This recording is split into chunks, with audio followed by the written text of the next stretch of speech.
Valentine, who loves Sylvia. But their friendship deteriorates when Proteus gets Valentine outlawed in order to pursue Sylvia himself, much to the dismay of his page Sebastian, who is actually Julia in disguise, until, after much trouble, everyone ends up with their original beloved. The Merry Wives of Windsor. Falstaff's cynical seduction of two wealthy women goes awry when they find out about each other and decide to return the compliment by making him a laughing-stock. Measure for measure. In the Duke of Vienna's absence, his frosty deputy, Angelo, resurrects arcane fornication laws but is busted trying to blackmail a nun into sex by the Duke in disguise as a friar.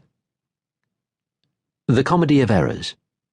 Separated in a shipwreck as babies, friends Antipholus and Dromio of Syracuse head to Ephesus to search for their twin brothers, the helpfully named Antipholus and Dromio of Ephesus, leading to much confusion for wives and friends until their parents appear and sort everything out.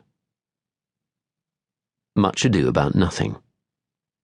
In Sicily, Claudio and Hero are cruelly tricked and parted, while Benedick and Beatrice fight and fall in love before deceptions and disguises are uncovered by a hapless night watchman and harmonious order is restored with marriages and jigging.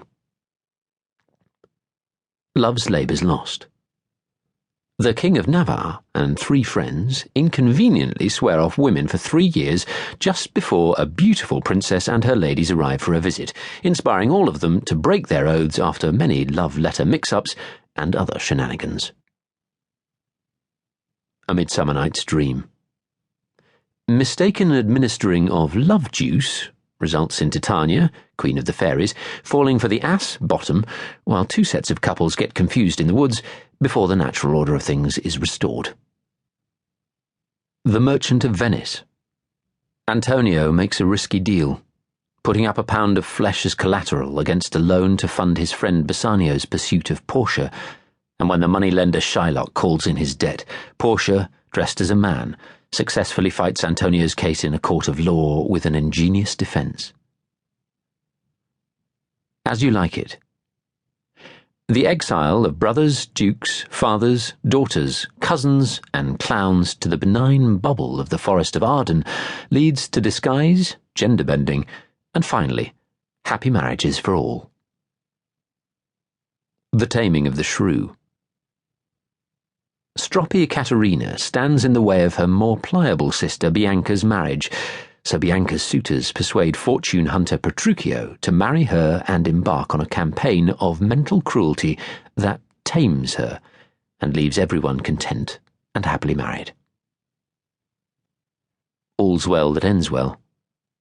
Orphan Helena is determined to have her man Bertram, even if he doesn't want her, and tricks him into impregnating her by pretending to be Diana, who he does fancy, a tactic that makes him appreciate Helena and vow to be a good husband to her.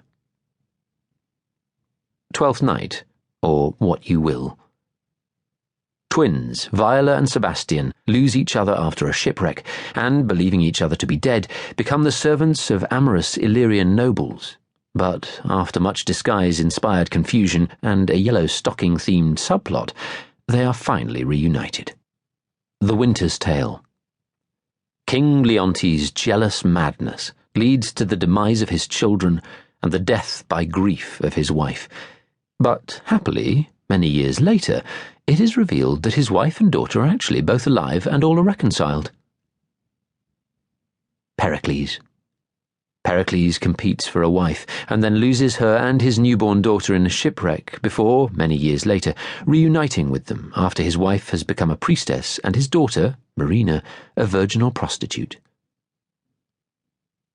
The Two Noble Kinsmen. Friends, Palamon and Arcite, fall out over their love for Amelia, but an unbiddable horse means Palamon eventually gets the girl. Histories. King John.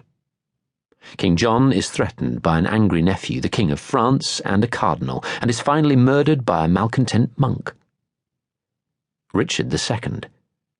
Proud, long-serving King Richard is finally undone by ambitious Henry Bolingbroke, his own vanity, and a penchant for land-grabbing.